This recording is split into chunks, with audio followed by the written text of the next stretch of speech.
My name is Lois Blevins. I have been the executive director for the National Center for Citizen Safety for almost 7 years, going on 8, I think.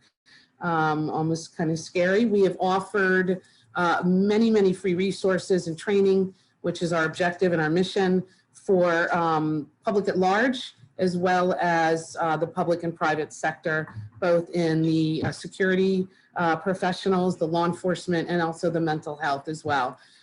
Community. Our agenda is going to be first and foremost, we're going to start off with Greg Glod and Clem Hourican. Our executives will talk to you about their bios, and they're going to talk about threat assessment and some of the gaps. And I'm probably not even doing justice in talking about this agenda. So they're going to have some videos. They're going to talk about different things that were missed in various cases, et cetera.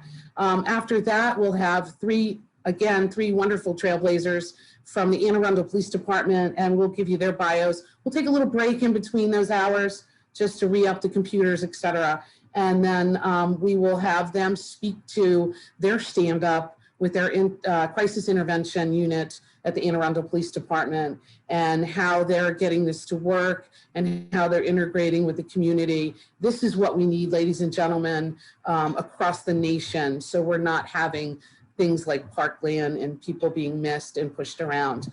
And again, I probably say that a little less than these ladies and gentlemen are gonna hold you to a lot more information. I will go ahead and introduce Greg Glod. Greg is currently a certified senior law enforcement instructor at the U.S. Secret Service Training Academy.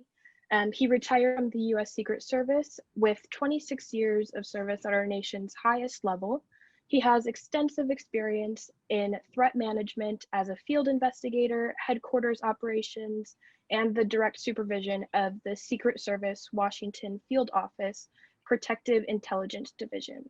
In 2012, he was appointed as the Deputy Director assigned to the Pentagon Force Protection Agency Threat Management Unit at the Pentagon. And immediately following the 9/11 terrorist attacks, Mr. Glod was assigned to the FBI headquarters as the United States Secret Service counterterrorism representative, and he supported their 9/11 terrorist investigation. Following this assignment, he then served as an assistant to the special agent in charge of the Secret Service Intelligence Division's counterterrorism branch, and with the National Threat Assessment Center, the NTAC. And upon joining the U.S. Secret Service, Greg initially worked as a special agent for 8 years in the San Francisco field office, where he served as an investigative and executive protection capacity. And before joining the Secret Service in 1985, Greg served 8 years as a municipal police officer and persons crime detective for the Antioch and Concord, California Police Departments. So obviously lots of knowledge and experience there that I'm sure you're excited to hear about. And then Clem is currently serving as a certified law enforcement instructor and specialist in protective intelligence and threat assessment matters at the Secret Service James Rowley Training Center. He also served as a senior law enforcement instructor and program coordinator for the Pentagon Force Protection Agency, where he was responsible for development and implementation of training for the agency's criminal investigator staff, with a special focus on threat assessment and close protection skills. Clem is recognized as an experienced and knowledgeable subject matter expert in the field of threat assessment and management, as well as possessing considerable knowledge relating to both domestic and international terrorism. Clem also served as an Army infantry officer from 1984 to 1989, assigned to a rapid deployment unit. Thank everybody for having the interest to spend the next couple hours with us. We appreciate your interest. We're broadcasting for those that are, I know you're all across the country, from the Anne Arundel County Police Department's Criminal Investigation Division. We're here in Anne Arundel County, Maryland, beautiful Anne Arundel County. That's really the home of Annapolis, the Navy Academy, and the beautiful Chesapeake Bay. So that's where we're at here, and we appreciate Anne Arundel County allowing us to be in their facility today. So thank you so much. Today for us, we're going to talk about contemporary trends in threat management, crisis intervention, and law enforcement. But it's not just part of just law enforcement. We're going to talk about an integrated system. It's going to take all of us to really be able to mitigate what we think is a national security issue, that being targeted violence and in some ways, and also predatory violence. So the reason we're really all here, you know, basically is we've all failed after the first shot has been fired. And how do we mitigate that? I mean, I think we're all aware of all the issues with targeted violence really since we want to go back as a watershed event, Columbine, in the last 21 years, what we've seen and some of the gaps we've seen that have happened. And hopefully we can close some of those as we move forward. And that's kind of what this is about today, how we can move forward in regards to target violence. So really we're going to start, it's kind of a 3-year period of time we're going to talk about, Clem and I. Really, I kind of have a passion because I was, as was mentioned earlier, I was a police officer, police detective in law enforcement. And then I spent 26 years at the Secret Service and got engaged with threat management, protective intelligence, behavioral-based investigations. I really saw a real need for that in law enforcement. Because when I saw some of these targeted violence things happening, it kind of opened my eyes why it may be needed also in law enforcement. I felt pretty passionate about that. So I was fortunate enough to be accepted along with several other people to do a presentation at the Association of Threat Professionals conference in Anaheim, the 27th, that was 3 years ago, August 2017. And we made a pitch for operational threat management in law enforcement. That's pretty what it was, is an hour pitch. And we had some good dialogue after that with some of the law enforcement professionals that had appeared, that were there at the ATAP conference. And all believed that it needed to be done on a grander scale because we'd seen it and different agencies were engaged in it, but it needed to be done on a grander scale, an integrated system and maybe even a statewide system. So we're going to kind of talk about where we went from that time in August to where we are today. So clearly these are the issues, and we're all familiar with these people. These are all basically just some of the attacks that we've seen with targeted violence really since Columbine. We want to use that as a watershed event. Next slide. So one of the things we brought up when we did the presentation, we were trying to get across was it's not just targeted violence. We felt that the issues that we were looking at here was basically a national security issue that needed to be addressed.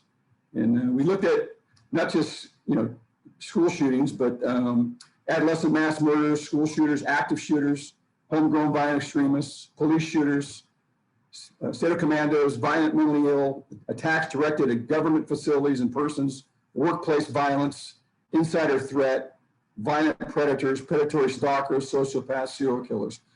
There's a whole, you know, gap there. We thought that threat management that we had learned in our federal background could help maybe breach some of the gaps that we're seeing here in this whole new contemporary threat that we're seeing across the United States.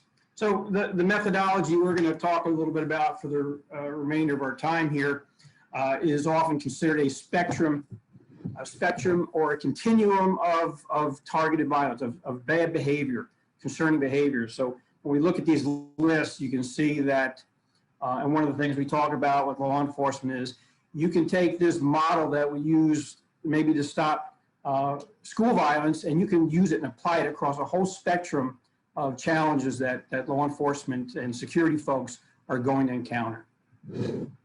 So now this may, I hope you somebody know or old enough to know who Fox was. I always put this as a placeholder because it kind of reminds me of me, not so much that kind of hair that he has. I was always envious of his hair. I was always wondering how he could keep his hair like that on the LA freeways. But it reminds me how what I was in the 1980s as a police officer and how I saw mental health and issues of potential target violence. My training was basically in the academy was just how to commit somebody in their 5150 of the California Welfare and Institution Code, and then how I could actually deal with that. So, you know, I would take somebody to the hospital, commit them as a danger to the community, and then drop them off at the hospital, and I would do my triplicate form, give it to my sergeant, and we go into cyberspace. I might then respond to some type of a shoplifter at a Walmart or a juvenile case and spend the next 3 or 4 hours when I had just committed somebody as a complete danger to the community. There was no analysis of this, who this individual was, what issues were behind him. Was he traveling from somewhere else? Was he Aaron Alexis, the Navy Yard shooter? I had no idea. I just did what I thought I was supposed to do at that point in time. And that's what I knew during that time frame. Next slide. Now, just bring this to your attention because this is really the American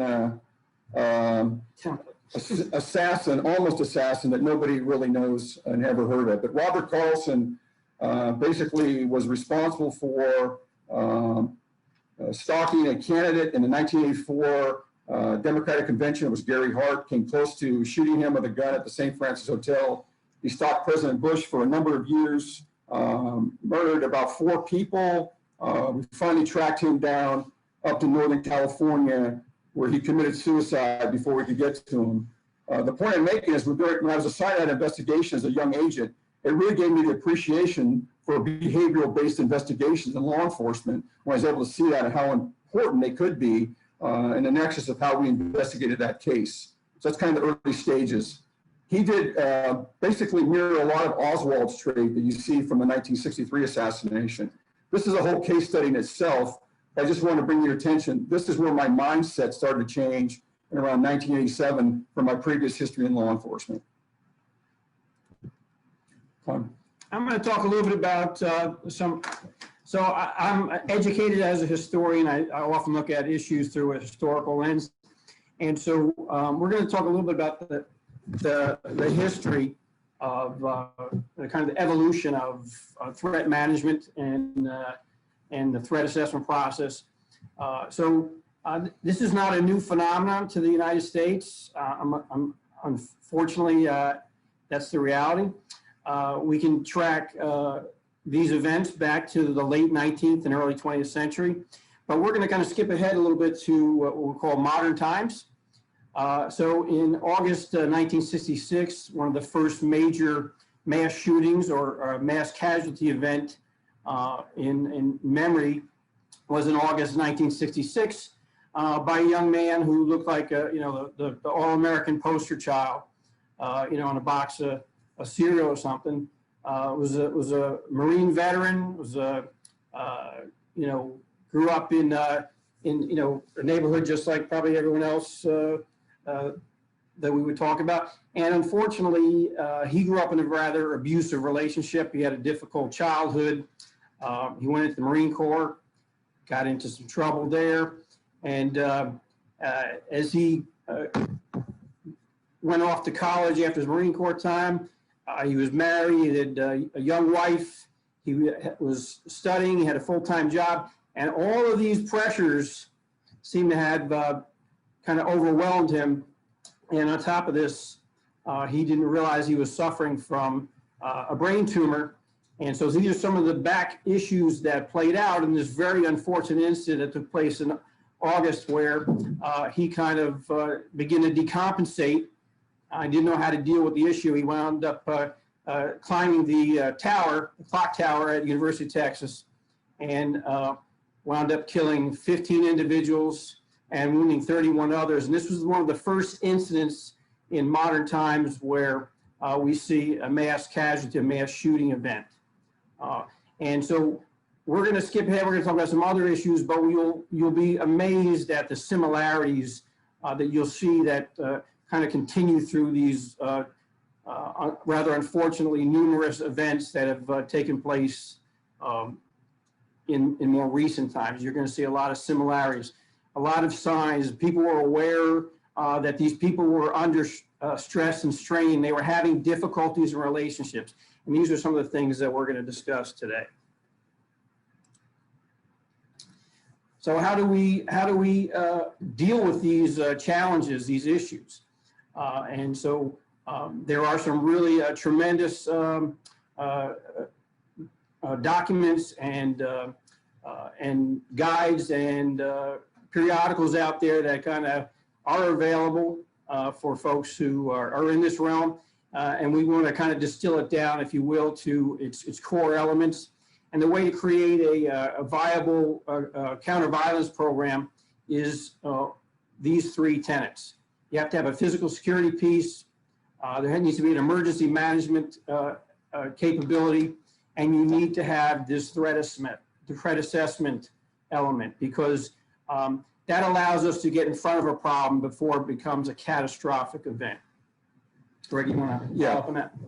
And in law enforcement, we've made great strides. Actually, in 1966, the Texas Tower shooting is really where SWAT came into existence in law enforcement.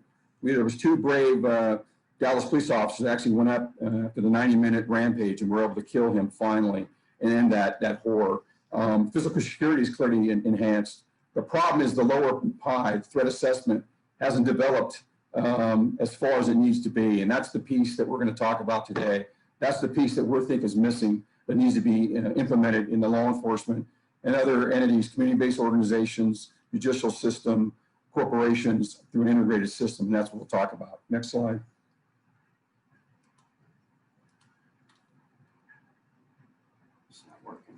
So one of the things we felt, most typical police departments have a homicide division, robbery, obviously burglary, sexual assaults, auto theft, juvenile crimes, fraud.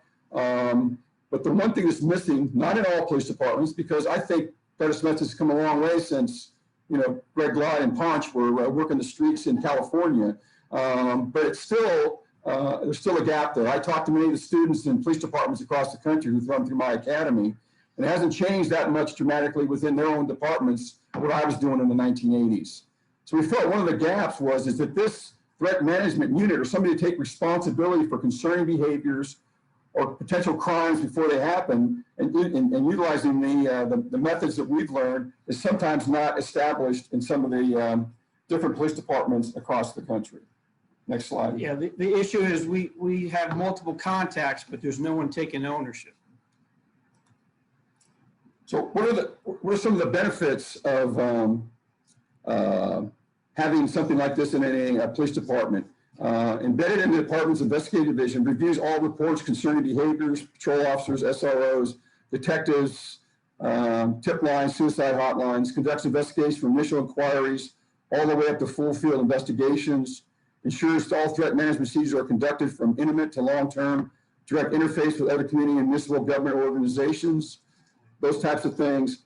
But the main thing is, you look down below, I'm not going to read all this to you, implements a structure that will enhance the safety of the community at large and the person in crisis and saves lives. I think that's what Anne Arundel County is going to talk about today with their threat management and crisis intervention team, and how they're actually operating today, which I think is somewhat of a model that we're talking about here. That's what we think is some of the benefits and beyond. And can support current criminal investigations, homicide, sexual assaults, crimes of violence, and cold cases. And we'll explain that a little bit later. Next slide. You want to address it? No, it's okay, let's go. And what's another reason behind it? Well, we've seen some of these cases, Dayton, University of Utah, Parkland, Aurora, Colorado, Santa Barbara, just to name a few, lawsuits of $60 million or more against law enforcement. Unfortunately, chiefs losing their jobs over these issues, some really qualified executives in law enforcement. Because there wasn't, in my mind, in some of these cases, not all, but in some of these cases, there wasn't a procedure or process of threat management in place. And we'll show you some of those examples in just a little bit. Next slide. And some of these we tried to bring up when we were in Los Angeles was, well, one of the issues was its funding in law enforcement.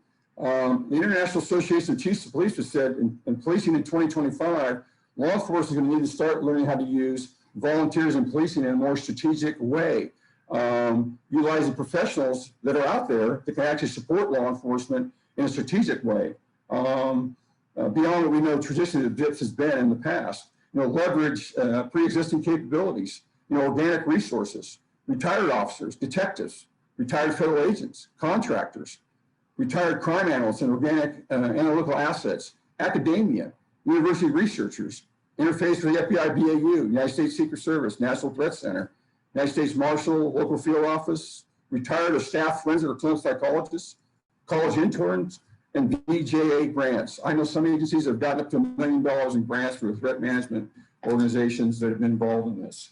So all of those types of grassroots things are out there strategically to help develop some of these things. Next slide. Clem, quickly. We'll talk briefly about, again, as we're talking about the evolution of the process. If we go to some of the earliest threat assessment units, we're looking at LAPD. The reason that they were among the first was we kept seeing problems among the celebrity community. They were being targeted. There was 2 or 3 incidents in the late 80s where young female actresses had been stalked and injured. And in one case, Rebecca Schaefer was stalked and killed by a gentleman named Robert Bardo after he had been stalking her for over 2 years. He murdered her right on the threshold of her apartment in Los Angeles. And that was kind of the genesis of changing laws, changing people's mindsets, and creating those tools, those effective units to go ahead and start to bring all these things to bear that we're talking about.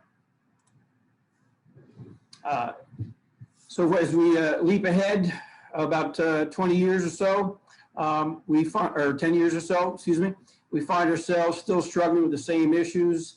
As Greg alluded to before, after the shooting at the University of Texas, we see advances in SWAT units and special tactics and things like that, but we're still not really making any headway in the threat assessment and threat management world. So Columbine represents, again, another key watershed event where certainly in the public's mind, we're becoming aware of these issues and we're starting to actually maybe make some changes. I'm not going to talk about that. You can spend a whole day just discussing all the issues in play. But this, again, like some of the others, was a largely preventable occurrence. And next slide. And since that, we've seen these issues take place. Next slide. We're quickly going to show you this because I think it makes my point in law enforcement. I'm going to show you this video. This is the Navy Yard shooter. Aaron Alexis, who carried a secret clearance, traveled across the United States for nearly 10 years, contacted by law enforcement no less than 18 times, and never anything was detected about his clearance, his background, the different issues he had were never known by other law enforcement, and it was never picked up in his background. This really changed the Department of Defense and how they looked at threat management. So I'm going to show you a quick clip of this. It kind of spells out some of the gaps and points we're trying to make. Let's take a look. So that, I think, kind of gives us an idea going across the country. Actually, I have friends from Annapolis that were in the Navy Yard. So there were many victims that were even killed that still have psychological problems from this attack that Aaron Alexis took place. But the point I'm trying to make is there were many opportunities throughout to detect Aaron Alexis prior to, and it didn't happen because there were gaps. There was nobody that was looking at him. All these different incidents that occurred over basically a 10-year period of time. The next one we're going to show you is this guy, John Bedell, is out of California, and he was committed no less than 4 or 5 times in California. He was certified for 14 days, and every time he had these issues, these severe issues, none of those police departments had any knowledge that the other departments had contact with him prior. He actually comes to California. His parents have concerns about him. He leaves, notifies the police department. He buys a weapon in Las Vegas, purchases it, comes to Washington, D.C., looks at several different targets, chooses the Pentagon, and actually tries to shoot his way into the Pentagon. And you'll see this closed circuit TV of him trying to get in the Pentagon and actually getting shot before he does by special operations teams. But the thing is, actually the parents had also called the police department in California to let them know that their son had bought a gun and was on the way to Washington, D.C. Let's take a quick look at the video. There'll be no sound on this. Bedell was also a prolific poster. He had was involved in a lot of conspiratorial mindset beliefs and posted quite regularly on the internet.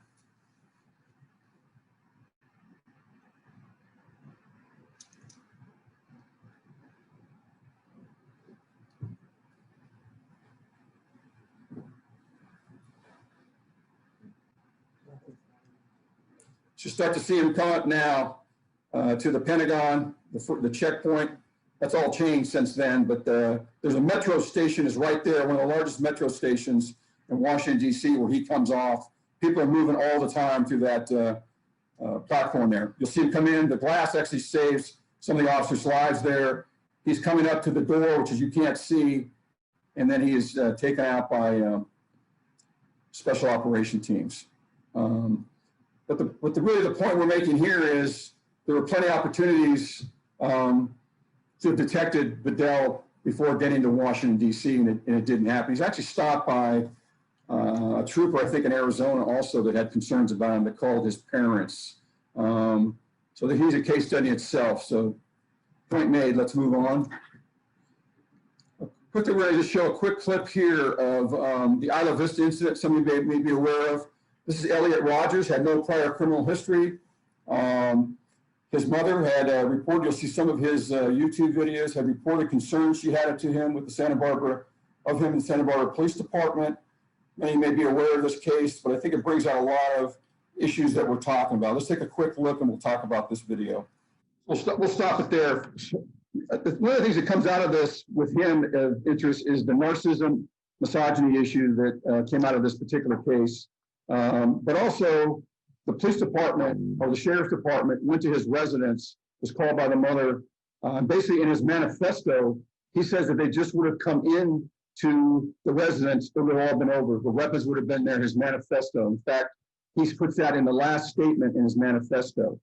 He actually purchased the 9mm SIG that he used in the attack only a week or two prior to, but if the police could have just run that and seen that gut that he had purchased that weapon, it might have made a difference. Again, I think Santa Barbara was going through a lawsuit on this particular case.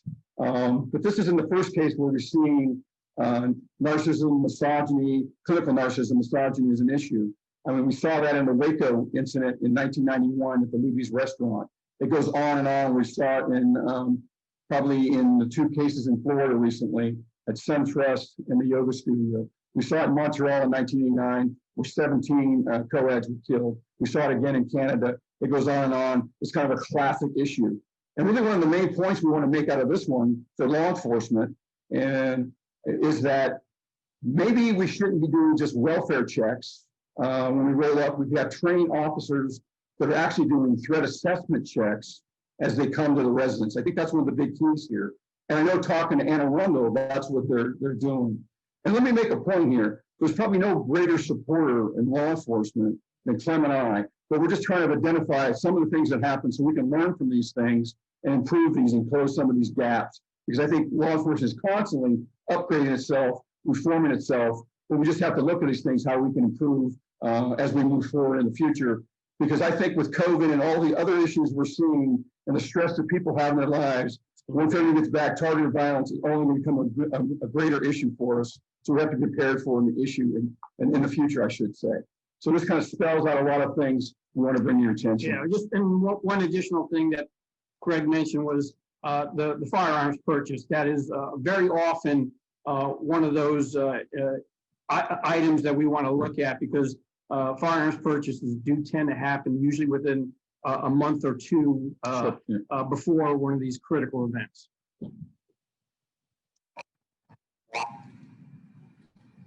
So then we talk about triage versus health and welfare check, what I just talked about. Training to recognize behavioral indicators, appropriate response to reports of concerning behavior, conduct timely analytical triage, information proactively passed to appropriate LE, threat management structure, local, county, and state apparatus, regional fusion centers, etc. So getting more just being part of the culture and fabric of law enforcement is what we're trying to get here. Not that it's not being done, we just need it to be done on a wider scale, I believe. You'll probably hear that again. So this is a case where we actually was a success. This was an individual that we obtained some information on from some corporate security, some people we knew passed it on to us. The police had been to his residence the day before, didn't get into the house. We got the background. He actually mirrored a guy that we had worked before who, in the bottom right there, a guy named John Dottie, who was stalking the president, came very close to carrying out an assassination. He was a schizophrenic that was operating on fear delusions and came very close to carrying out an attack. This was the same type of subject. The person I dealt with the corporate security was a former agent that I dealt with. We could see the similarities and the fear of this whole thing. He had made some contact with federal government officials out here. We were able to find him in a hotel in Northern Virginia. My agents were able to get into the residence and find his AK-47 Romanian knockoff with ammunition, a manifesto, and all his plans where he was going to shoot them all in Northern Virginia. So this was very close within a days or a week of actually carrying out. He bought the weapon only, as Clem had said earlier, only a week or two before the attack, and admitted he was about to carry it out. He was committed long-term and actually finally was deported back to Asia. But it's a win when you get engaged. It shows we can win these things. Clearly, we're not going to win them all, but if we're focused and have structures in place, we can potentially win some of these and mitigate some of the horrific things we've seen over the past 20 plus years. So you heard Greg talk again about a manifesto. So often we're going to see these individuals who are on these pathway to violence. They're going to record their grievances. They're going to talk about their issues that they find significant, and they'll often blame a host of individuals or organizations and things like that. So when you look at the things that they're saying and where they're saying them, those are clues for us to get in front of a problem. So quickly, we're going to show you just a couple clips of this because it's going to make my point here, I think. The chief makes my point. And I'm not attacking the chief because I think he was probably a great law enforcement officer for many years. But the threat management is maybe not part of that culture. And he's going to make a point here when we play this video real quick that I think spells out what we're trying to hopefully make you buy into. So let me just kind of recap what he says here. Basically, he says that he's going to inquire to all the different officers, the 39 times that the police officers were contacted crews prior to the Parkland shooting, and look into each individual one of those cases. So the point I'm trying to make, next slide, what wasn't in Broward County, as we talked about before, there wasn't a place where to go to. There were 39 contacts with him. There were also contacts with the FBI, but there was really no place for it to actually go to take ownership of that 7 years of those concerning behaviors that have been reported to the police. And that way, I think, was where some of that management wasn't able to take place potentially. And Arundel County will talk about some of the ways they're dealing with that today. But let me just make a point here where I got this up. But this is coming from, I'm going to read this to you. This is coming from Making Prevention a Rally from the FBI. It's an excellent book, Identifying, Assessing, Managing the Threat of Targeted Attacks. And it's really, there was a symposium, was the who's who, the subject matter experts in threat management across the country came and talked about threat management and targeted violence and issues we're having. This was in 2014. And basically what they said in their introduction and overview was traditional law enforcement techniques historically have focused on the apprehension and prosecution of violent offenders after violent crimes are committed. When police are given information that someone may potentially commit a crime or become violent in the future, their responsibilities, authorities, and available investigative tools are suddenly less clear. They indicated, all of them, they indicated after the symposium, by far, the most valuable prevention strategy identified was the threat assessment and management team model implemented in law enforcement through an integrated system.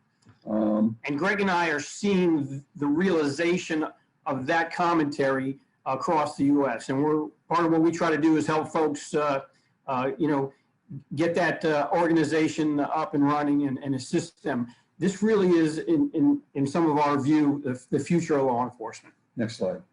So then we just see that, across the nation, this was done by the Secret Service, mass attacks in public spaces and places.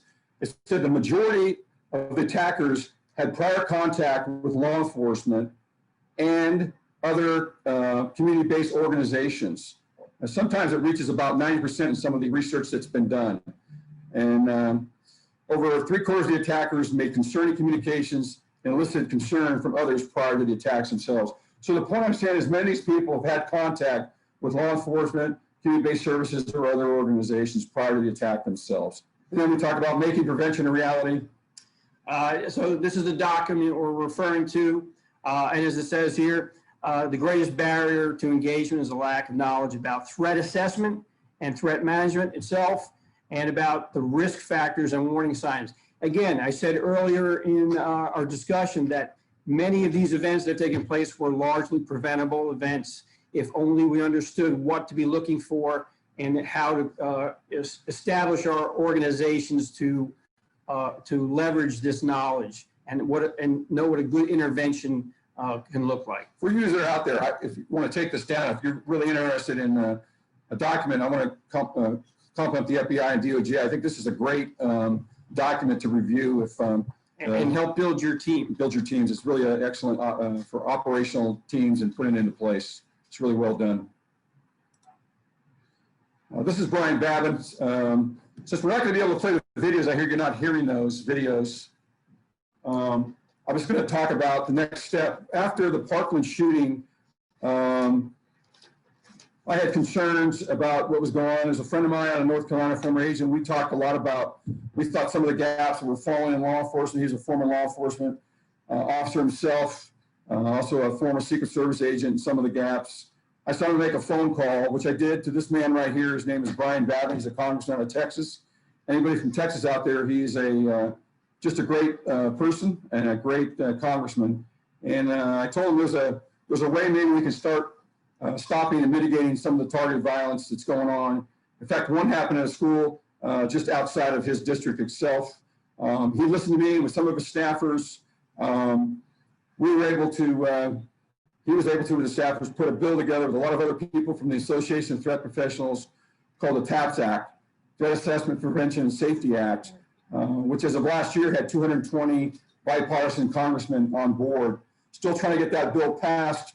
The goal of the bill is to fund state and local and law enforcement and threat management and to create a national policy for threat management across the country and implement that. Again, the bill still hasn't been passed. It's still in the Judiciary Committee, and we're hoping that it'll get passed next year. One of my dear friends who was a former agent had the same feelings and drive about making some changes in law enforcement. Next slide. From North Carolina, man on the right, Brent Herron. We had a discussion. He says, we got to change this in North Carolina. We're going to do something about it. We don't want it to happen there after the Parkland attack. The man on the left is Bob Schumeyer, the director of the State Bureau of Investigation.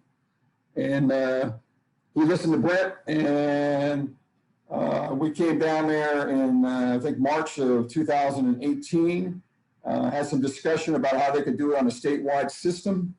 And within 3 months, after meeting with them, meeting with some of the high-level law enforcement executives and others, they actually got a bill passed in the state legislation, I should say, giving the State Bureau of Investigation the mission and the oversight of implementing threat management in the law enforcement and as an integrated systems approach within the state of North Carolina.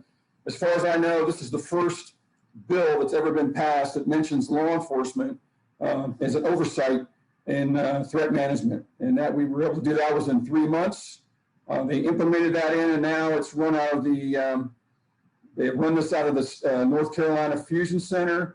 They created a whole other division in the Fusion Center, North Carolina, that just handles threat management and concerning behavior and issues of that. And they have apparently about 15 people that are working out of there, pushing this down through the state. We'll show you a schematic here in a second to show you how it's working. The two great people had two great people in the right place at the right time to make this happen. Next slide.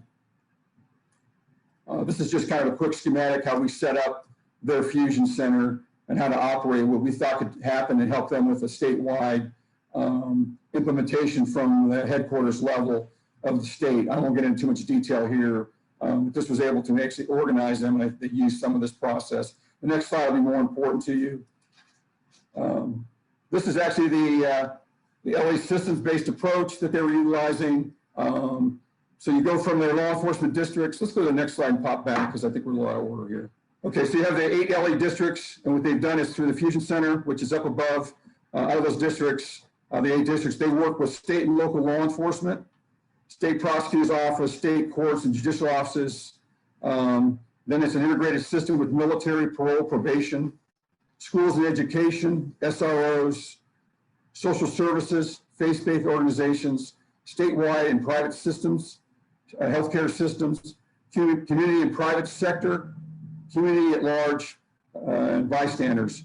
So the whole process is there through the state. They're actually implementing a statewide system through the Fusion Center, through training, working with the police, setting up systems themselves, working with the community at large to do this. So the point that they thought and we're trying to make here is it's from a state approach where every agency is then, it goes down the agency. So it's not just individual different agencies that are working it ad hoc. It comes down from a state system approach, which they feel would be the most effective, and it's working for them. They've been in place for now over 2 years, and they're having some great success down in North Carolina. It makes information sharing much easier, more effective. Next slide. Why don't you talk a little bit about the high-risk management group? Okay, so from Greg and my experience in organizational kind of structure, we tend to kind of categorize folks into a couple different levels, from not so concerning to extremely concerning, i.e. They are probably imminent active violence in the offing. So one of the key elements of setting up a threat assessment and threat management organization or function is to have that ability to manage people who are in crisis. And our Arundel colleagues are going to talk much more in depth about that. So some of the things that we typically do when we have a high risk situation is we're going to provide proactive management for high risk individuals. It's going to be comprised of agents, analysts that are going to work together, and they will monitor these individuals depending on what their circumstances are. Some might be in a custodial situation. Some might be out in the public. So again, you're going to tailor your approach based on those types of circumstances. We're going to monitor those folks. Again, they'll either be unconfined or confined or short-term confined, perhaps. And so each of those would require particular modification. Greg, you want to jump in there a little bit? Or? Yeah, so in North Carolina, the high-risk management group, they look at people that are greatest concerns in the state itself that they have. So somebody is managing these individuals, whether it be targeted violence, predatory violence, people that have their concern, whatever they come to them through other agencies, other parole, probation, they at least have some management of who they are.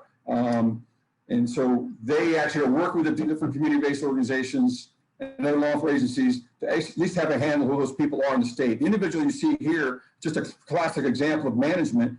This individual is very dangerous. We were managing him for some period of time, got information that he was moving from Tennessee, was traveling on a bus to DC to carry out a mass casualty attack. That's because we had long-term management of him and had people that actually gave us some information, were able to trace him. They did get on the bus, and through law enforcement agencies in the Washington, D.C. area, we were able to find him in a hotel room with his weapons and neutralize him, and he is in long-term confinement just from the high-risk management and staying on top of that. But again, this has to be a focus group that does this on a regular basis. Leveraging a tremendous amount of information, which includes getting out there and talking to family, talking to neighbors, understanding what's going on, understanding what are the tools that are available to bring to the issue. Some of the risk factors that North Carolina looks at now is a behavioral-based look. So they're looking to look at somebody now from a perspective of both static and dynamic risk factors. And they really require, when they look at somebody, they have to cover certain areas that come out of research. So static being their prior history, prior behaviors from their history, taking them back maybe to high school or further. We think about show, we think about others, some of his behaviors. We talk about the Las Vegas shooter and his behavioral history that shot up the Country Western concert. Go back statically, go further back. The Texas Tower guy, he, again, dysfunctional family, history of violence. These are things that are going to play out time after time. And the dynamic issues, what's going on now. So it's not just the here and now, like when in a criminal case, you're going to look further back and static and what's going on now. So we brought him to your attention, the concern that's there. So it's a full field behavioral-based investigation.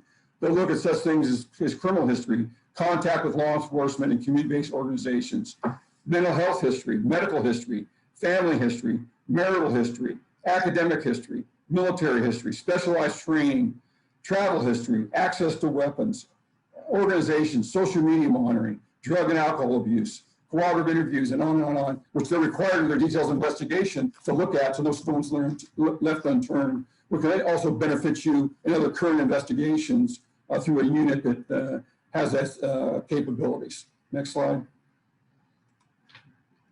And then even taking it further on a national, because some of these people have traveled. We talk about Bedell, I talked about earlier. I talked about Aaron and Alexis. The gentleman up on the top right was the individual with his girlfriend that killed the two brave Las Vegas police officers several years ago. And then this young girl that was University of Utah, murdered by somebody from interstate parole that was in Utah, Louisiana. So there's movement and travel, how to tie on a potential national policy the fusion centers together to best put ourselves in a position to win and mitigate targeted violence in the United States. And then after the success we had in North Carolina, what we saw was other states were paying attention, including Florida, what they did in North Carolina.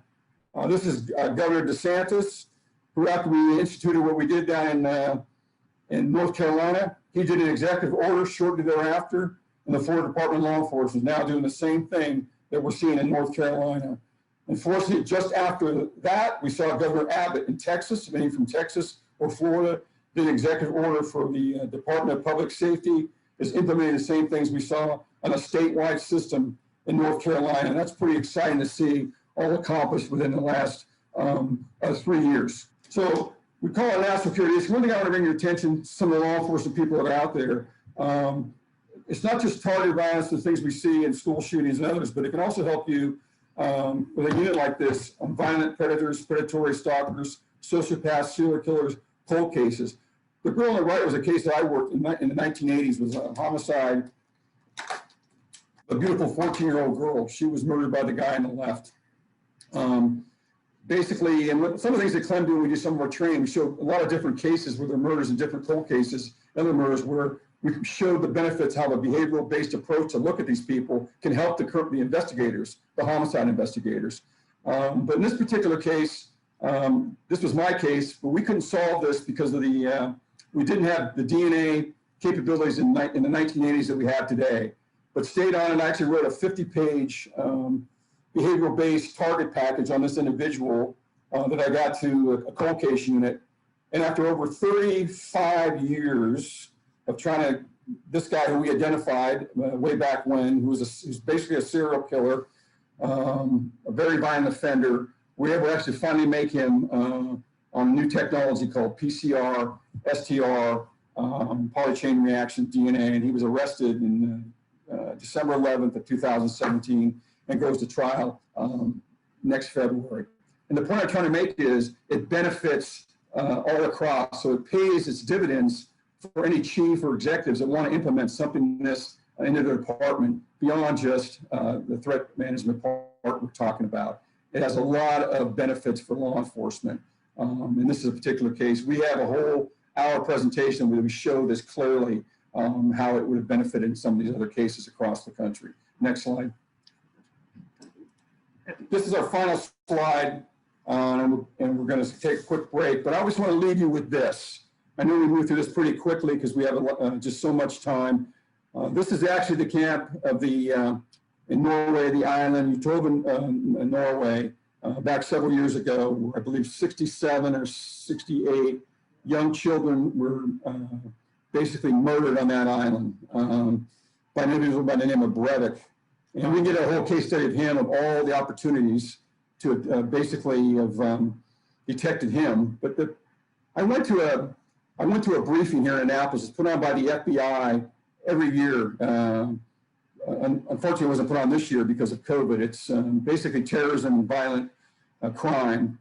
In this particular year, several years ago, the SWAT commander from Norway, Oslo, came out and gave a 3-4 hour presentation. One of the most chilling presentations I had ever seen. He showed all the crime scene photos. It was beyond concerning. He was a brave man, the SWAT commander, because there were many things that had fallen through the cracks on this. They had issues responding to the scene itself. He did an attack in Oslo where he blew up some government buildings. Then he drove to this island where it was a socialist party's children were having a camp on the island. Some of you may remember this.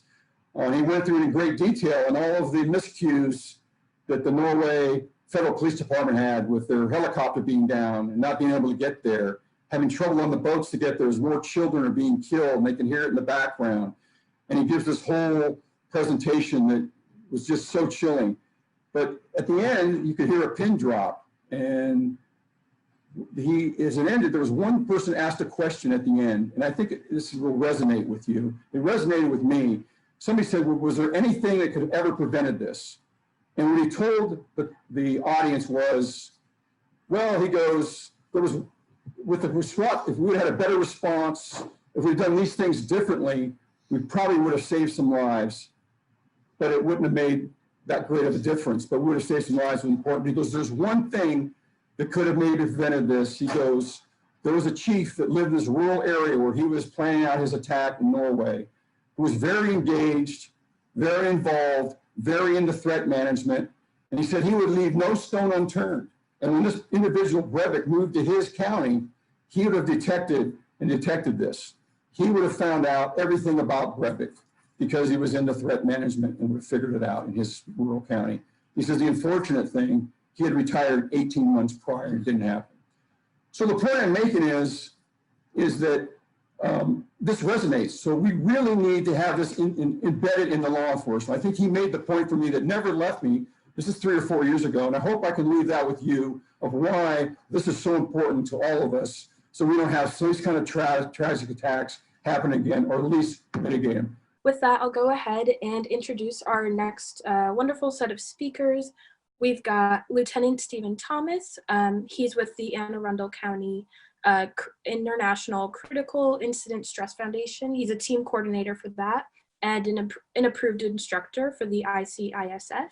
He started his career as a patrolman with the Arundel County Police and remained there until joining the Crisis Intervention Team and Peer Support Coordinators in 2016. He's also won awards for his instruction in youth and adult mental health first aid, as well as a leadership award for his development and implementation of the county's Safe Station program. We've got Jennifer Corbin, who's a licensed master social worker, as well as the director of the Arundel Police Department Crisis Response Team. Jen and her team teach mental health response to area organizations, and they're on call to help peers find the support they need. And then we've got Lieutenant Brian Carney, who's an 18-year law enforcement officer currently assigned as commander of Arundel County Police Department's Criminal Investigation Division and Economic Crime Section. He has supervised the Homeland Security and Intelligence Unit, which oversees threat management since 2013.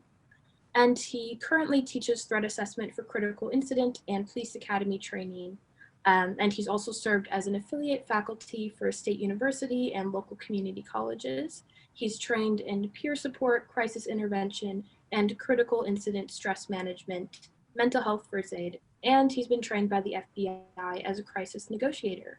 So with that, I'll let them take it away and share all of their knowledge with you guys. It's important to understand where we're at today and how we work together as a team.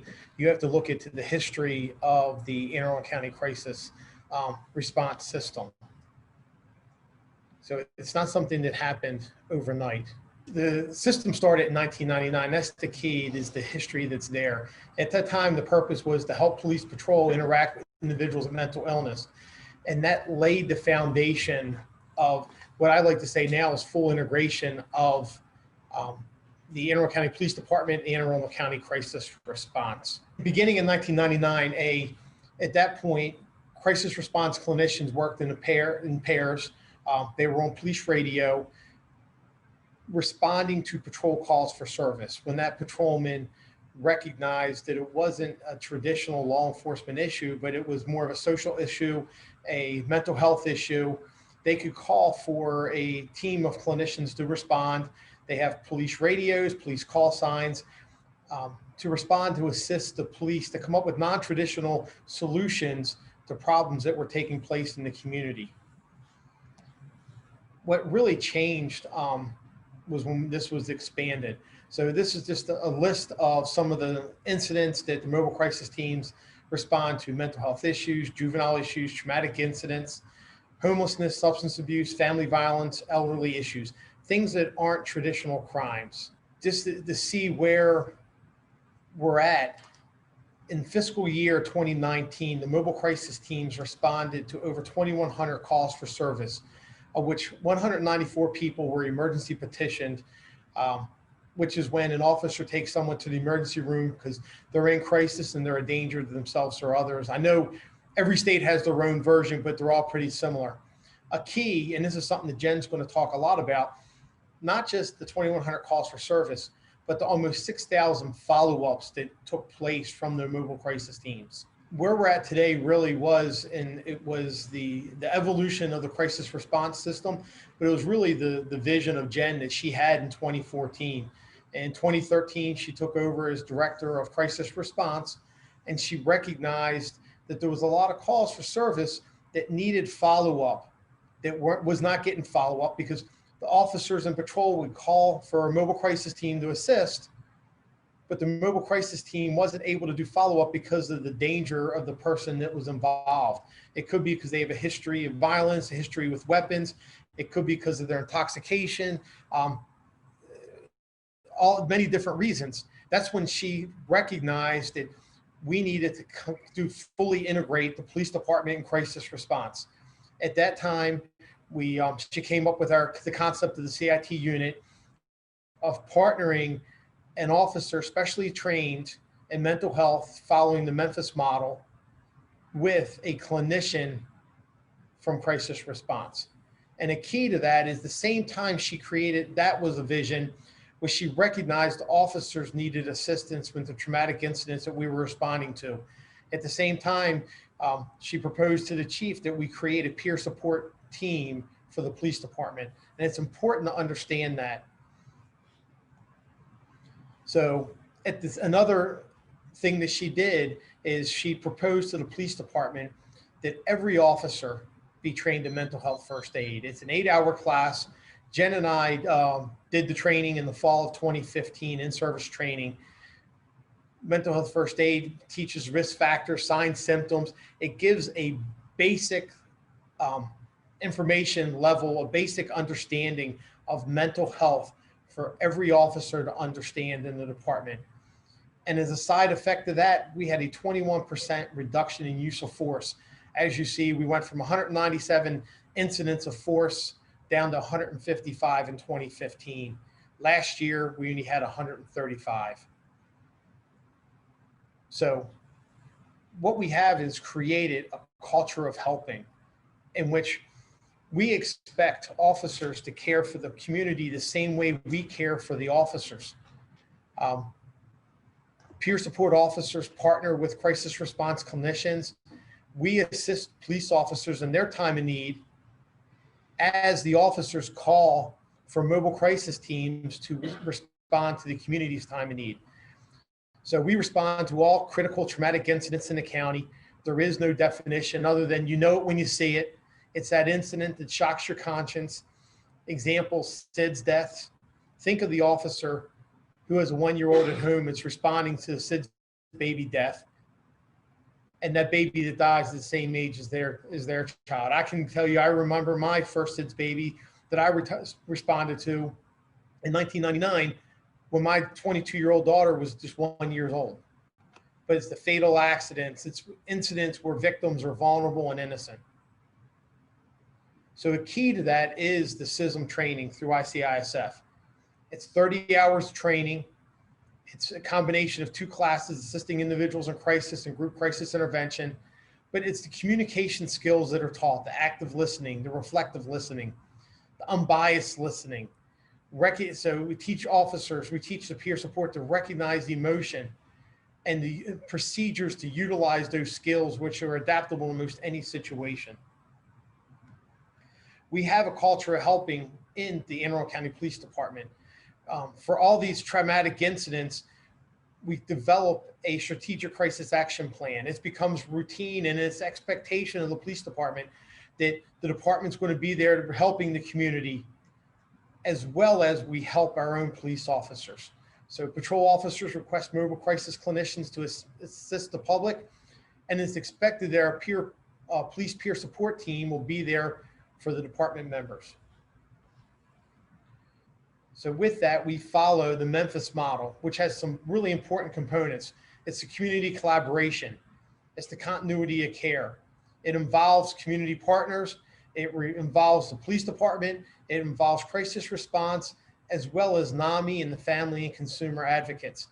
But the key is, it is just an expansion of the crisis response system. A lot of departments bring mental health professionals into the police department. The difference with our model that Jen created was, instead of taking mental health and put them in the police department, we took officers specially trained in mental health and put them in crisis response in the mental health agency. And the key is, it's the people and the training. It's the passion to help that the officers have, the clinicians have, but also the training that they have. So the CIT unit, the training, at a minimum, each officer has 40 hours of the Memphis model training, 8 hours mental health first aid, and 30 hours of CCISM, critical incident stress management, through ICISF. Again, it's the passion to help people and the training and having the tools necessary to help in a time of crisis that is so key. And so what I'd like to explain about this, now that he's kind of gone over, what I love about Steve presenting the beginning part is he's talking about the clinical piece. That's what's key. I just had an officer go through my whole crisis system and understanding what there needs to be and how it's implemented. And that's the key to our success in the crisis system and our relationship with the police department. And so what I like to look at when we talk about CIT training, and I've been criticized at times for this, is I begged 2 chiefs ago, and it's been supported throughout, is that we don't just take and check a box off for training.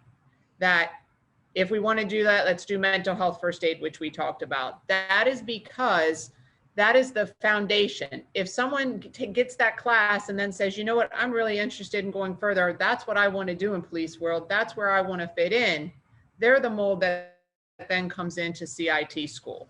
The problem with, there's good and bad to training every officer in CIT. It is good because they get a little bit more understanding. But the problem is when we get down, and what we're trying to lead you into is this threat assessment piece that we're doing with the police department. But if you don't have the officer who's passionate, then this isn't going to work, because it takes time. It takes follow-up. It takes being committed to the job at hand.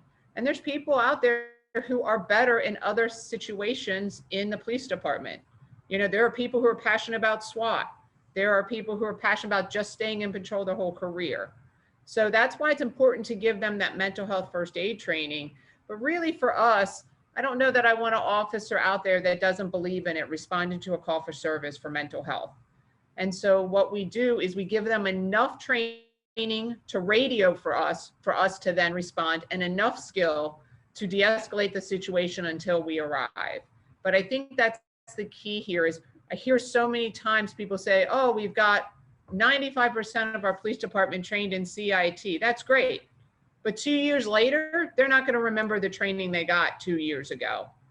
The key with our training as well is, though we have a unit, there are over 100 officers trained that are out in patrol, that when our officers are off, they circle in and work with our unit. That way their skills are always kept up and they are always understanding what we're doing within the crisis system. So I think that's just a real important piece to share with you guys about the crisis system. I have been training the officers since I became director, and that's kind of why I knew what would be effective when we were doing the training. The other thing that I think is key is, and unique here, is that we self-deploy now to a lot of these situations. Why? We are just in the background letting command know when a critical incident happens, hey, we're here. We might be here for the family that's waiting in the background. We might be here for the neighbor who has information that the police don't even know exists, that comes up and talks to the clinician on scene. We can then go, hold on, let me get someone, and we'll all sit together and talk. That way, the police are getting the information they need. We're working with the individual, and it's all coming together so that everyone is feeling supported during that time. we also emphasize the culture of help, like Steve said, after those critical incidents, maybe not the person who was on scene at that critical incident from crisis response goes, but one of my clinicians the next day or at the end of that shift is meeting with the officers who responded. Why? Because if we're not helping our officers and they go back into it the next day or into that next call and they're not mentally ready or they haven't had a chance to process, that next day is going to be a struggle for them. They're not going to be at the top of their game for the calls that they need to take. We're finding by doing this that it's not only help the officer, but it's built such a support between the clinicians and the officers that we just rely on each other. It also reminds the officer on the next call they're on to radio for a mobile team when they need it. So I think it's just, again, creating that positive culture between mental health and our officers. So the key is a response. The incidents that we respond to routinely now is we respond with homicide to assist the community and family members, the victims, family members after that incident. We assist our traffic safety doing traffic death notifications. But it's not just doing the notification, it's not being there that day. And something I learned from Jen, the key is the follow-up. And that's where we're going to talk about our threat assessment. When we get to that point of the presentation, it is not the initial assessment, it's our follow-up and how do we help that person in need. So we respond to barricades, like it's incidents that Jen talked about, things that we're helping the community, and the CCISM, the critical and stress management, is the main tool that we utilize. So we generally are following, and I would say sort of following, we're assisting 90 people. Now I wish we had staffing to follow more, but once people are stabilized, we're following them for an extended period of time. We'll no longer make them an active client and they'll be inactive. But think about this, our unit clinicians last year completed 257 assessments, completed 25 emergency petitions, but over 1,300 follow-up home visits and over 8,100 follow-up contacts. Now, the key to these numbers, if we go back to the beginning slide, Steve talked about our mobile clinician and the 2,100 dispatches they had. That's a totally different unit than here.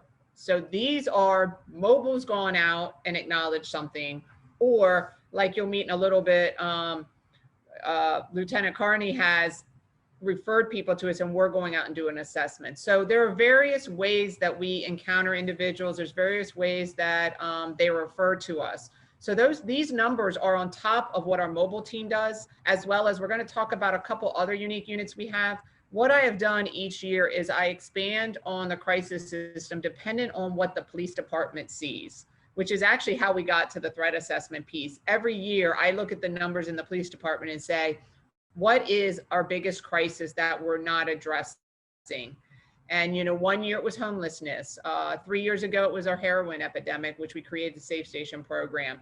Then it was our emergency petitions, taking people to the hospital under emergency petition. So we worked on follow-up for the police department. And then, of course, after what has happened with a lot of the shooting incidents, is we came to the point where we looked at developing a better way to address individuals who are making threats, which is kind of where we're going to get to today in talking about our system.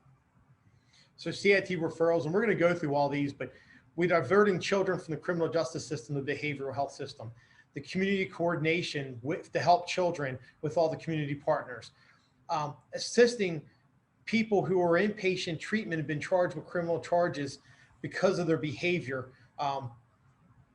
threats, hospital diversions, important.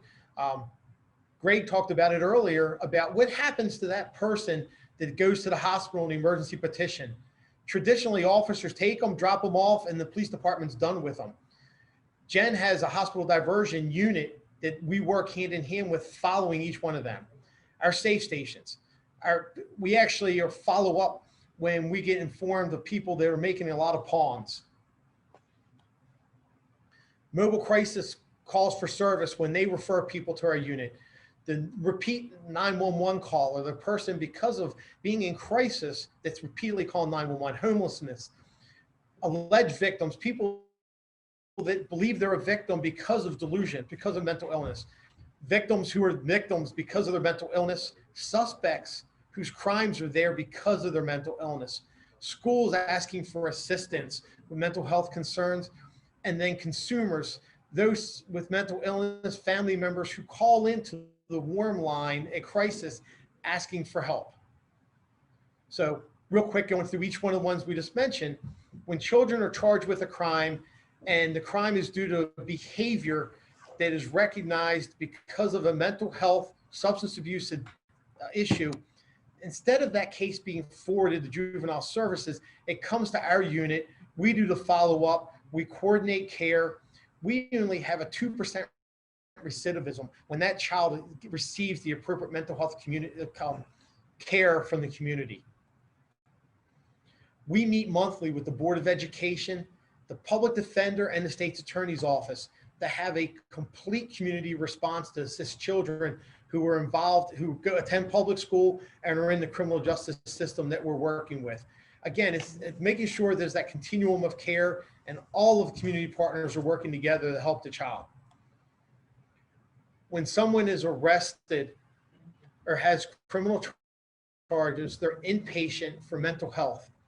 Normally what happens when they're discharged from that inpatient facility, they would go through the normal criminal justice system. One of the things we do is our CIT unit works with the inpatient facility. When they're discharged, our clinician will do an assessment.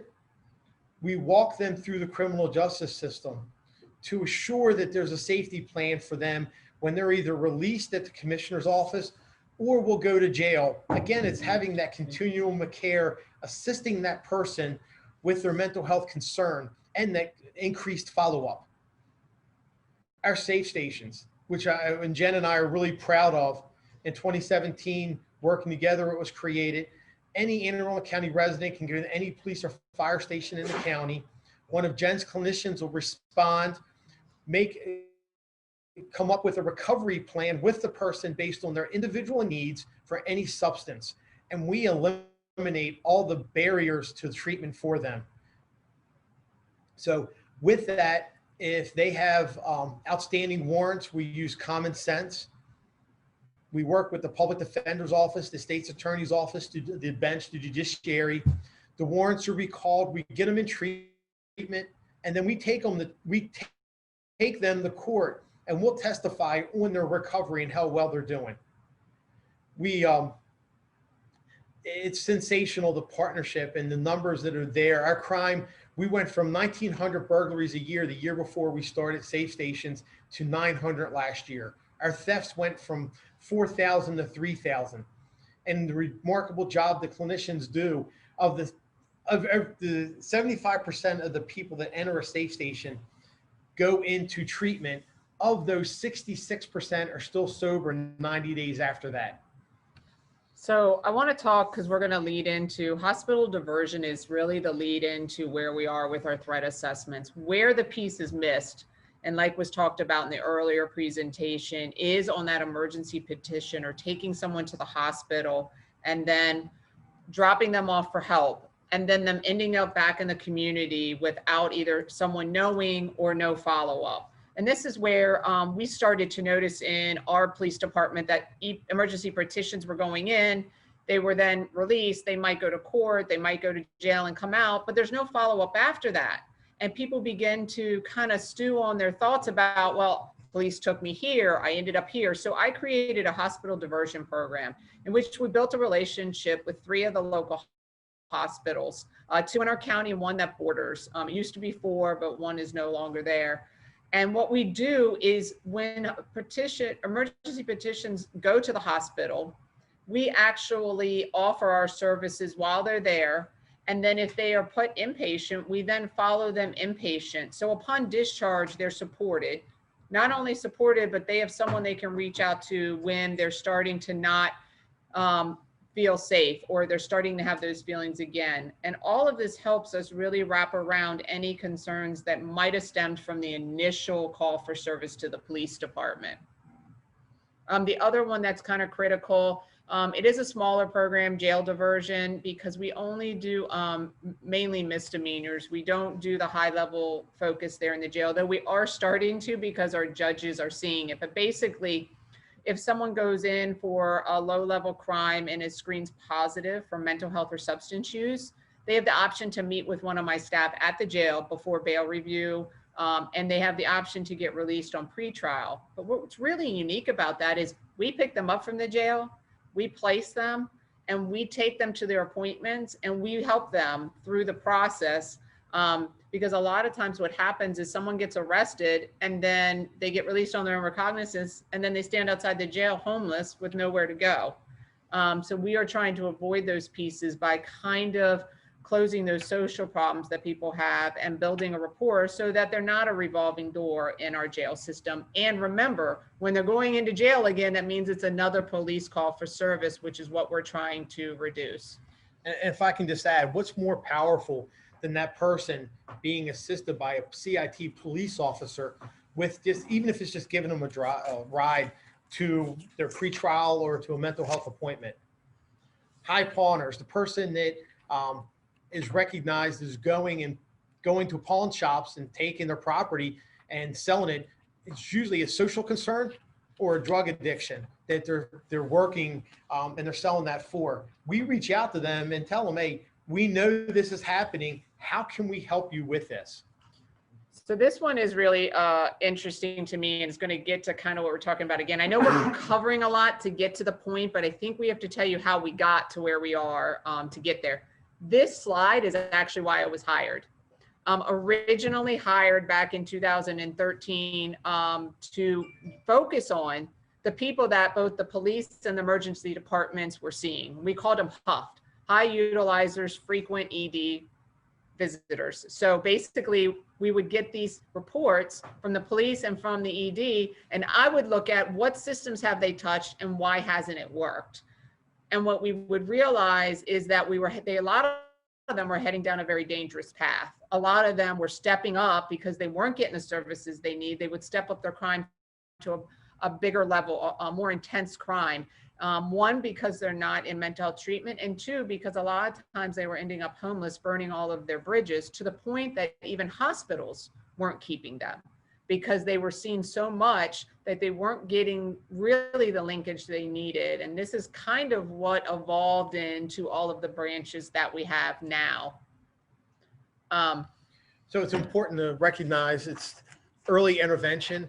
When we recognize that a child has committed a crime, how can we get that child help? You think of the purpose of us. We link the child to the appropriate intervention that they're needed. So with that, our department's juvenile program director reviews every police report. And if we can have an alternative other than forwarding that case to the juvenile justice system, we have a teen court. It's getting children in substance abuse, community conferencing, joints, juvenile offender need of supervision. That's when we're able to help the child and deal with the core issue at hand that's leading to the behavior.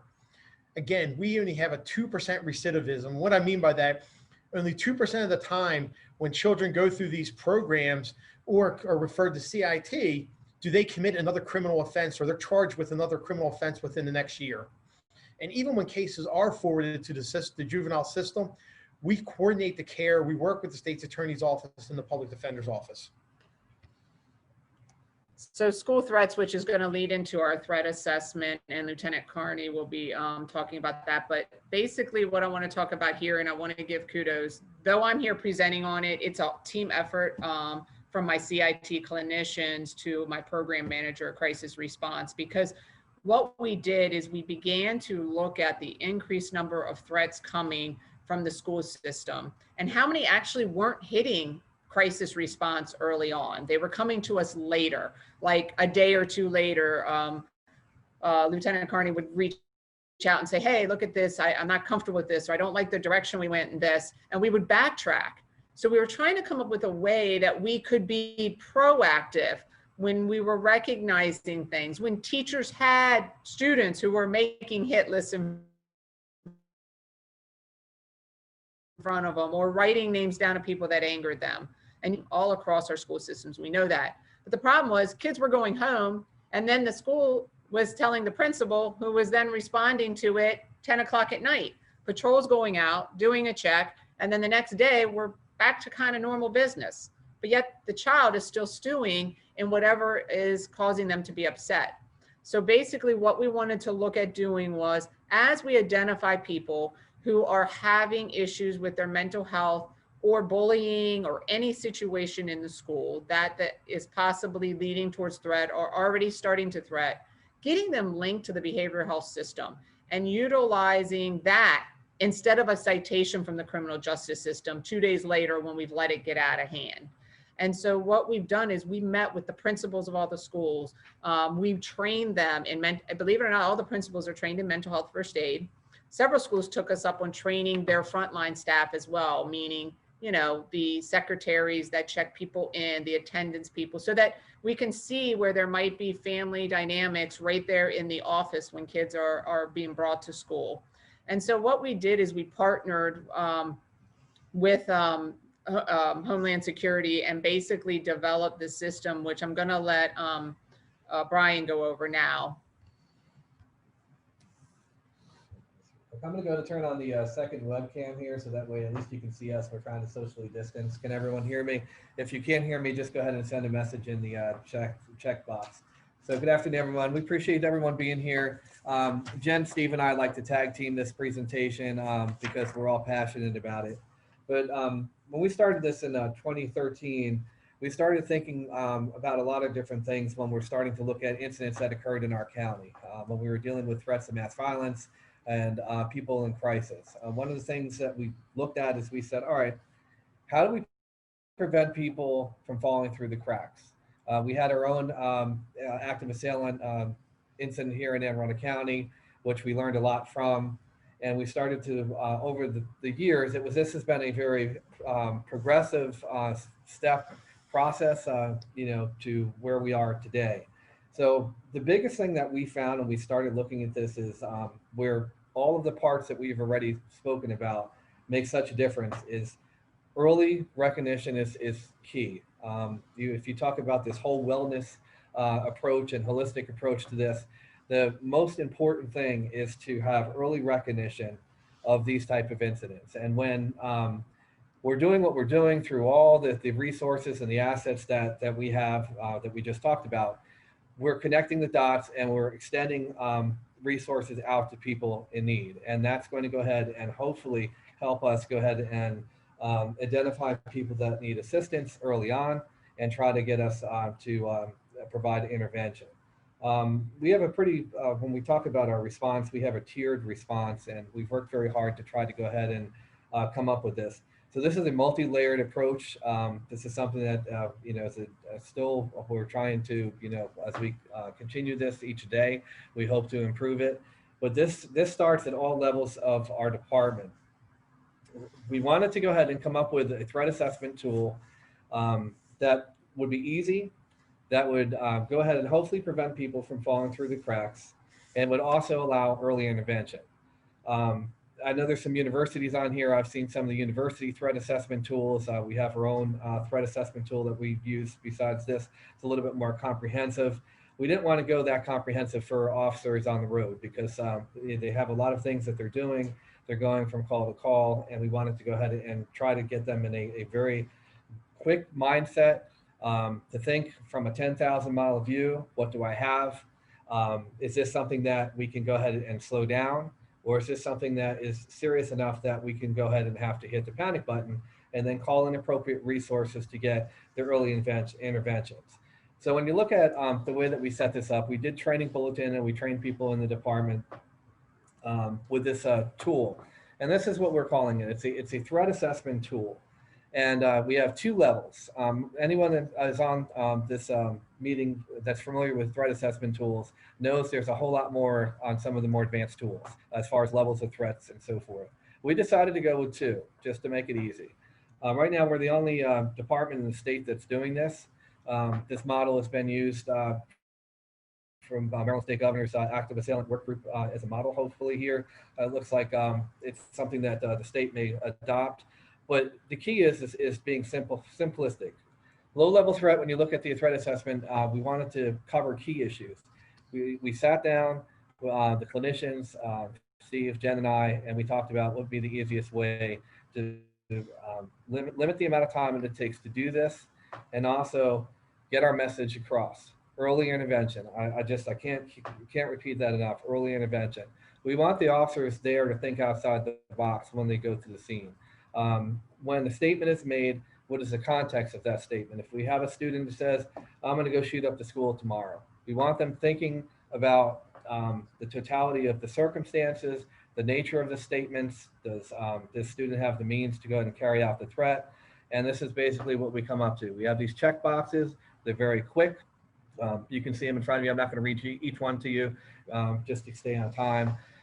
We have recommendations once they go through the check boxes, and then it will bring you through a matrix to whether or not it stays as a basic, low level, or transient threat, or moves it up to a serious threat.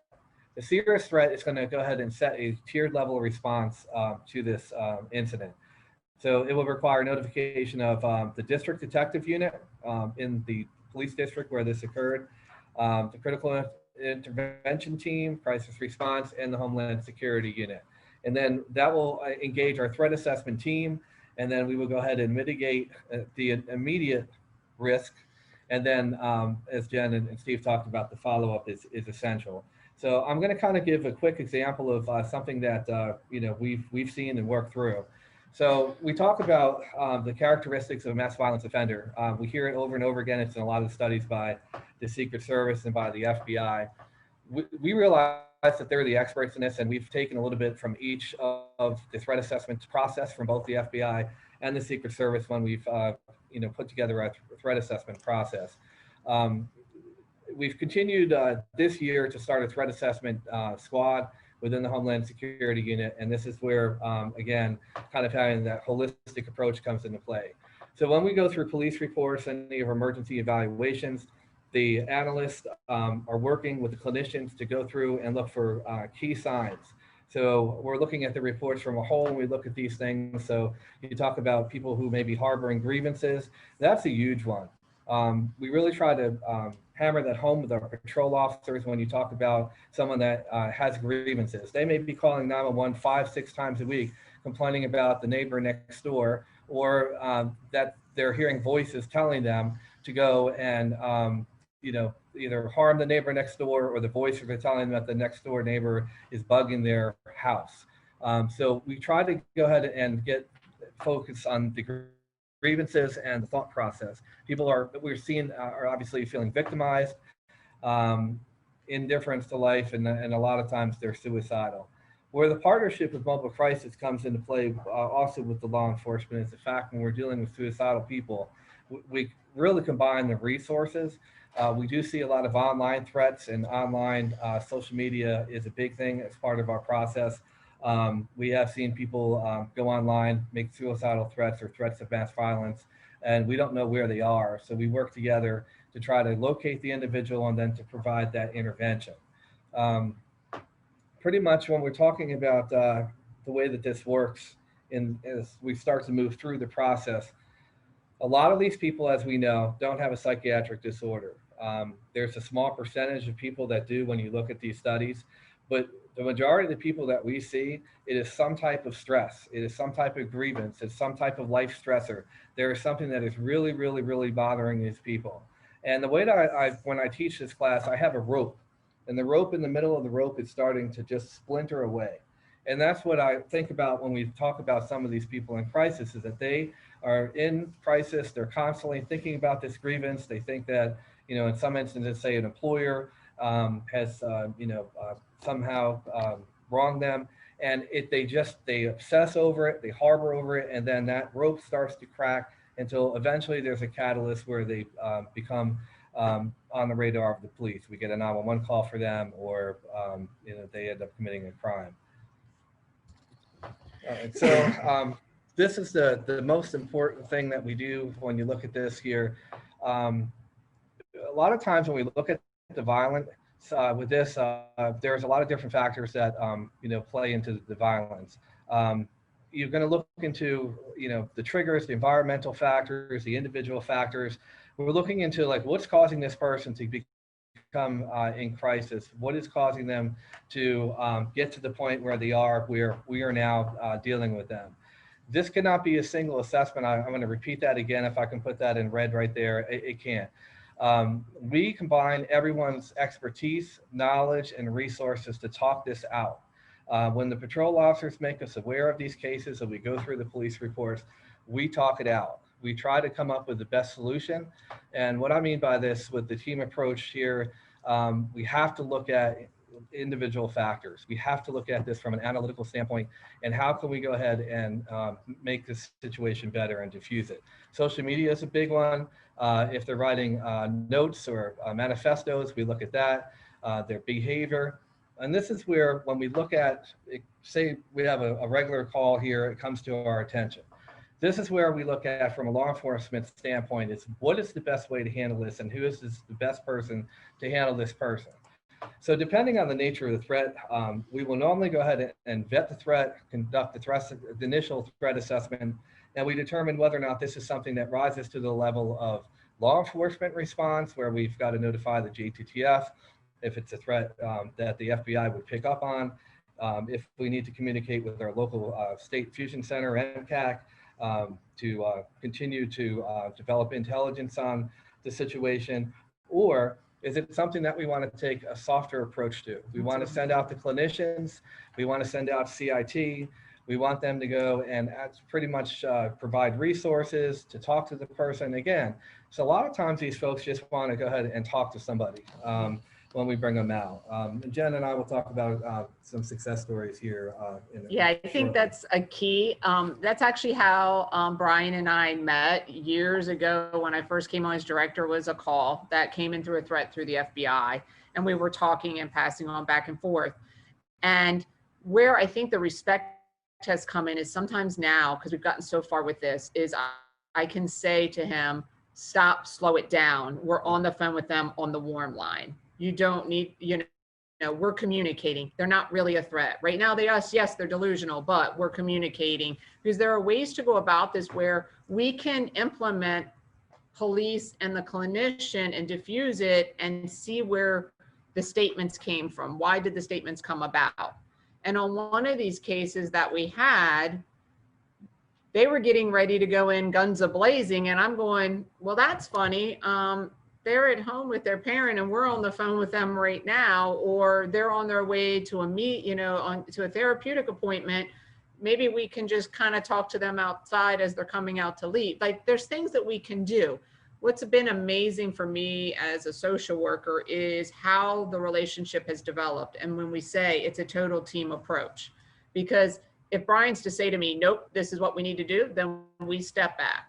Or if I say, hey, this is the information we have, and I can share it because we have a release. When people are working with us, when they are doing well, we go out and get coordination of care release assigned and say, hey, when you go down this path or you are struggling, do you want us to help you? If so, we would like to be able to work with you with the hospitals, the police department, with fire, with the jails. And most of the time people will be like, you'll do that? And we're like, yes, but you have to sign this and it's good for 1 year. And each year we'll come back in case it's needed. We have one individual, that individual I'm talking about where I first met Brian, we are still following to this day.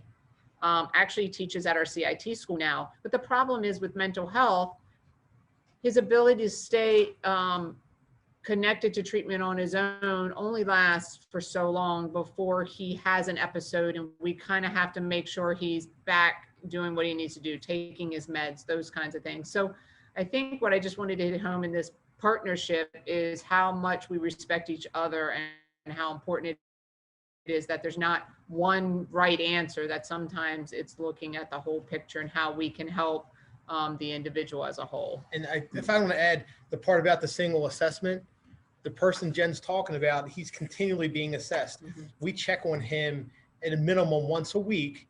Every one of those is a different intervention to keep him and the community safe. And that's key because when the clinicians are speaking with these individuals, they're able to pick up whether or not they're on or off their medications, whether or not they're starting to go into crisis again, and they're able to keep us involved in the process, especially with that waiver sign. It's a way that it's easier for law enforcement to not have to deal with HIPAA. It allows us to be able to get information on the individuals and the progress of those individuals. And it's worked out very well for us. The hospital diversion program, I can honestly tell you, that piece is a lifesaver. Being able to get the mental health folks from our team immediately into the hospital when the individual in crisis is brought in either by patrol or by EMS, and get them there to begin this process while the person is going into the emergency room is absolutely essential.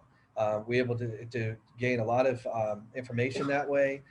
We can talk about getting a waiver signed, and then we're able to follow them long term. And that really is very helpful because a lot of these folks, as you know, if you talk about someone that's having agreements, it usually doesn't go away in one day.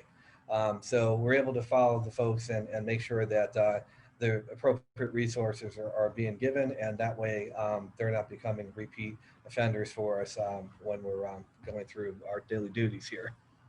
So when we talk about the threat response, you talk about the individual factors. It's really just think of their history, the dynamic factors. What are they doing today? Do they occurring? Do they have substance use addiction? Do they have weapons? Do we have to file for an ERPO? Are they getting mental health treatment? Do they have resilience? And a lot of times we help them, we do training, and we'll get into more of that in a little bit, but how do we help them help themselves? So the environmental factors that are there, the access to weapons, what is the history of violence? Do they have social supports? That's where the CIT unit is so important. The clinicians and the officers often become the social supports for the person. When they were in crisis, we were there helping them. We become their social support.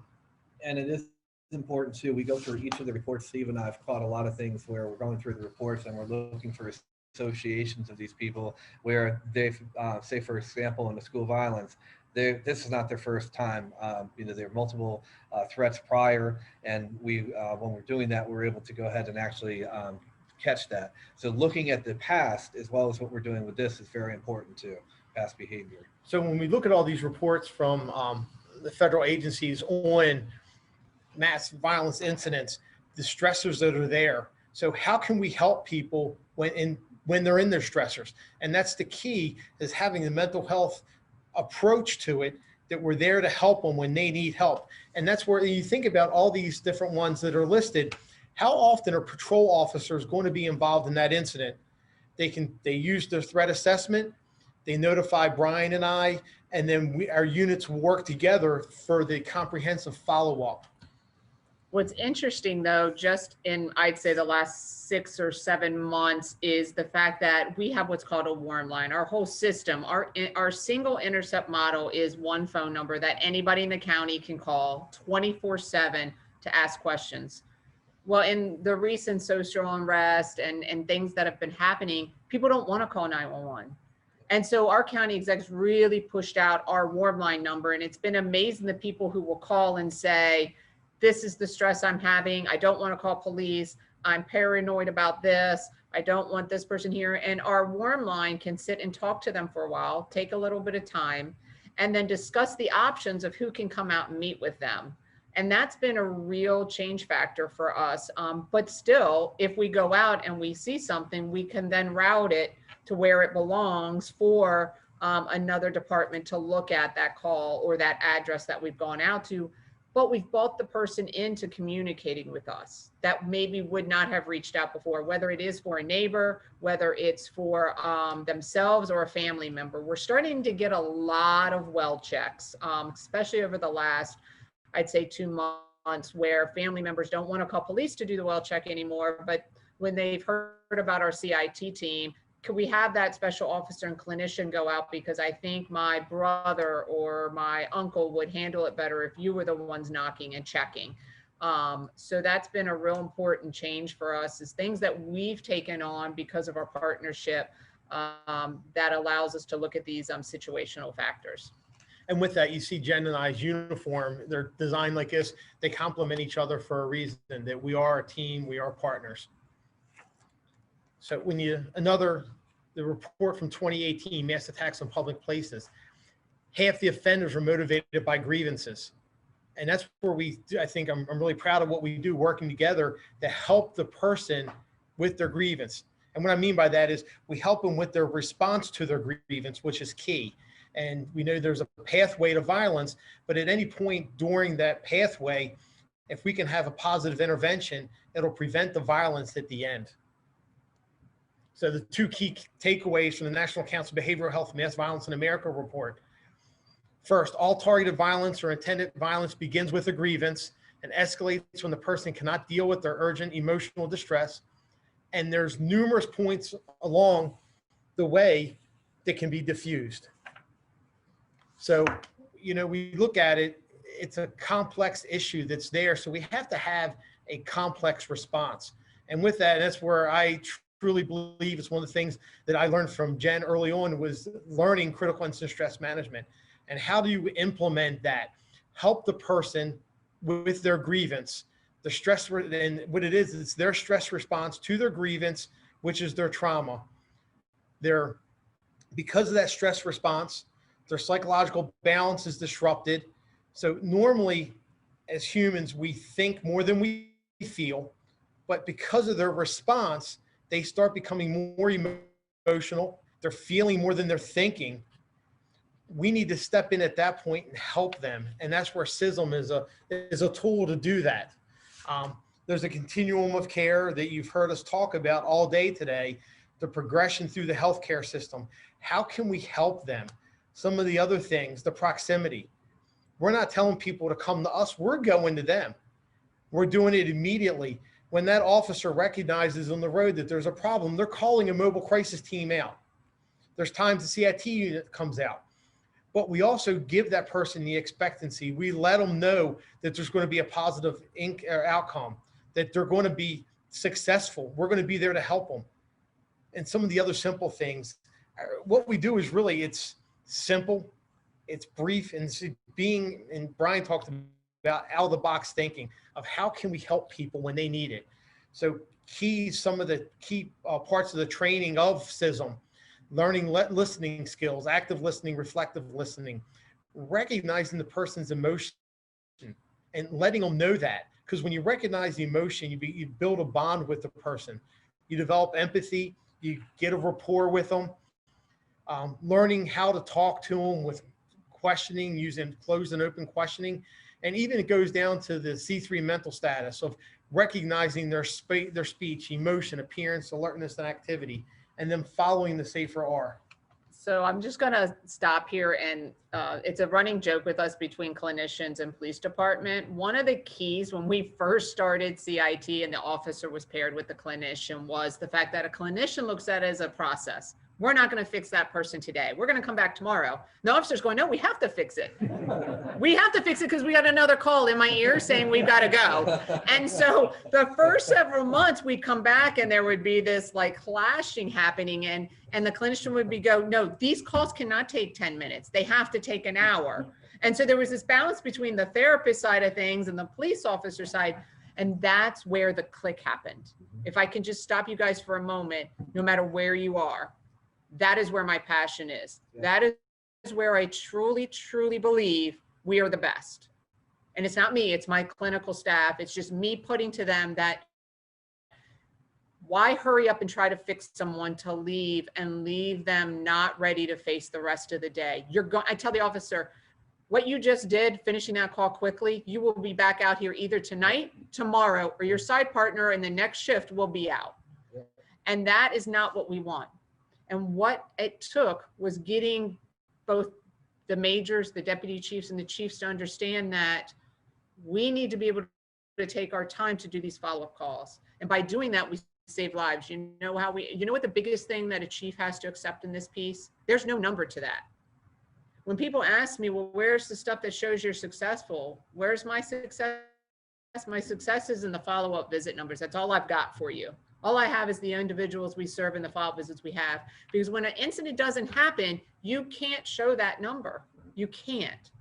But what it is realizing that if we take 2 hours today, that's less time tomorrow. That means patrol is now available for that next call for service, and changing the mindset of our CIT officers, and let patrol do their job. Yes, they're fixing traffic accidents. They're fixing thefts, those kinds of things. But when it comes to mental health, when it comes to substance use, or what we call behavioral health now, you can't put a time and you can't fix it in one call.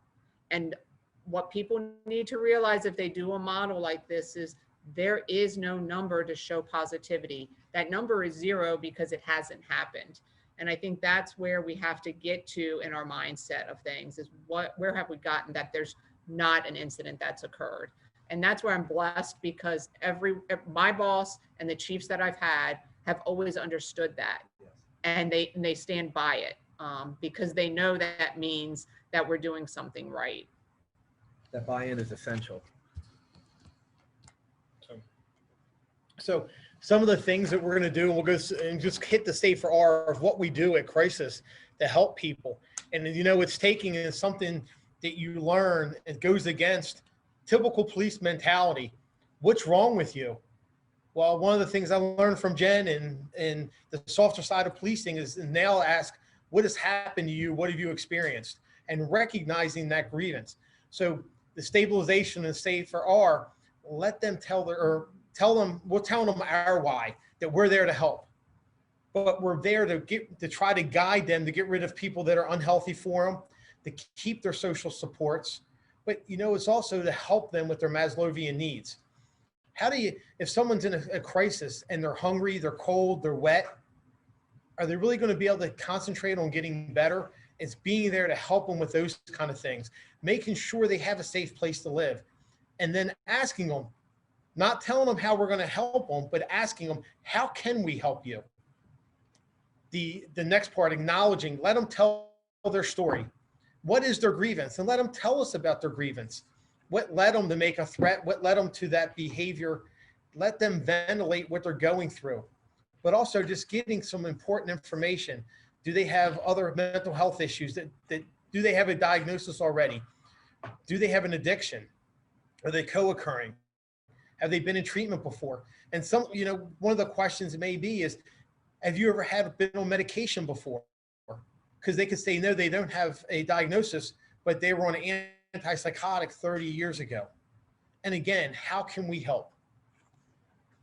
The next part, the facilitating understanding, recognizing that they have a grievance, recognize their emotion. Now, we don't have to agree with what their grievance is, but we can recognize that they're upset, normalize that they're upset, and recognize their feelings to what's happening, giving them hope, letting them know we're there to help them and that they're not alone, becoming a social support for them. And Jen talks about that, letting people know that they can come in and they can call our warm line when they need help. That we have an incident today with a young person that didn't go the best way, but our CIT officers are social support. The CIT officer is actually the emergency contact for that child right now. Teaching them positive coping strategies, giving them anticipatory guidance, letting them know what's going to happen, preparing them for what's going to happen, letting them set their own realistic personal goals. And it's one of the important things, and I don't want to get off topic, with our safe stations. Jen always talked about it can't be a cookie cutter where we're telling them what they're going to do, what they need. It's letting them discover for themselves what they need, becoming an advocate for their recovery, for their mental health, letting them know that they have someone to talk to and it's healthy for them to talk, but teaching them problem solving, conflict resolution, giving them hope, letting them know there's help, and letting them know that they're worth something. Now there's times, and you may have to dig really deep to find the good in somebody, but when you find that good and let them recognize it in themselves, how important that is for their recovery. And then when you get into the cognitive reframing of trying to find something good and it happened, and then teaching them stress management, the positive coping, and becoming their social support. It's unique. I mean, it's unique for us. And there are clients that we have that the officer, they feel more, they're closer to the officer than they are the clinician. And I think to bring it all kind of, this is our last slide, I believe, is just to bring it all around is what we're saying when we talk about these pieces of the puzzle are, we're trying to get to them before there's been an encounter with the police. It's severe enough to alert us.